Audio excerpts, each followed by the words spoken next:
మాజీ మంత్రి కాకాణి గోవర్ధన్ రెడ్డి ఎక్కడున్నారు? వైసీపీ అధికారంలో ఉన్నప్పుడు నెల్లూరు జిల్లాను శాసించిన కాకాణి ఇప్పుడు అజ్ఞాతంలోకి వెళ్లిపోయారా? ఆయన వేసిన పిటిషన్లపై హైకోర్టు తీర్పు వస్తేనే కానీ బయటకు వచ్చే పరిస్థితి లేదా?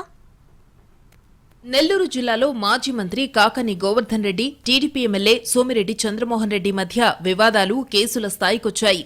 పొదలకూరు మండలంలో జరిగిన అక్రమ మైనింగ్ కు సంబంధించి కాకాణిపై పోలీసులు కేసు నమోదు చేశారు.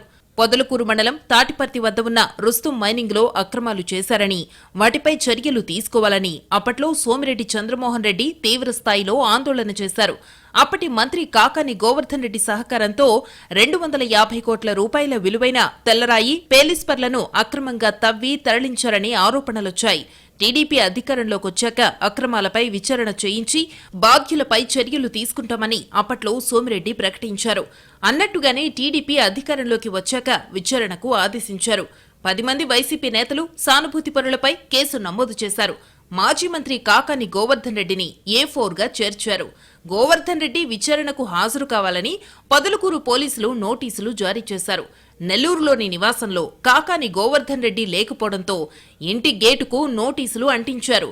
కాకాణి గోవర్ధన్ రెడ్డిని ప్రశ్నించేందుకు నెల్లూరు రూరల్ డీఎస్పీ ఆధ్వర్యంలో 2 సీఐలతో ఒక టీంను ఏర్పాటు చేశారు.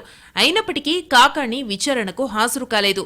కుటుంబ సభ్యులతో కలిసి ఉగాది పండుగ చేసుకుంటున్న ఫోటోలను సోషల్ మీడియాలో పెట్టారు కాకాణి. దాంతో అలర్ట్ అయిన పోలీసులు ప్రత్యక్షంగా నోటీసులిచ్చేందుకు హైదరాబాద్కు వెళ్లారు. హైదరాబాద్లో కూడా ఆయన అందుబాటులోకి రాకపోవడంతో కుటుంబ సభ్యులకు నోటీసులిచ్చి మంగళవారం విచారణకు హాజరు కావాలని సూచించారు. ఇటు నెల్లూరులో, అటు హైదరాబాద్లో కాకాణి లేకపోవడంతో ఆయన ఎక్కడున్నారనే దానిపై పోలీసులు ఆరా తీస్తున్నారు. ఈ కేసులో తనకు బెయిల్ ఇవ్వాలని ఒక పిటిషన్, కేసును కొట్టివేయాలని క్వాష్ పిటిషన్లను హైకోర్టులో వేశారు కాకాణి గోవర్ధన్ రెడ్డి. ఈ పిటిషన్లపై మంగళవారం విచారణ జరగనుంది. హైకోర్టు ఇచ్చే ఆదేశాలను బట్టి కాకాణి విచారణకు హాజరవుతారా లేదా అనే విషయం స్పష్టం కానుంది.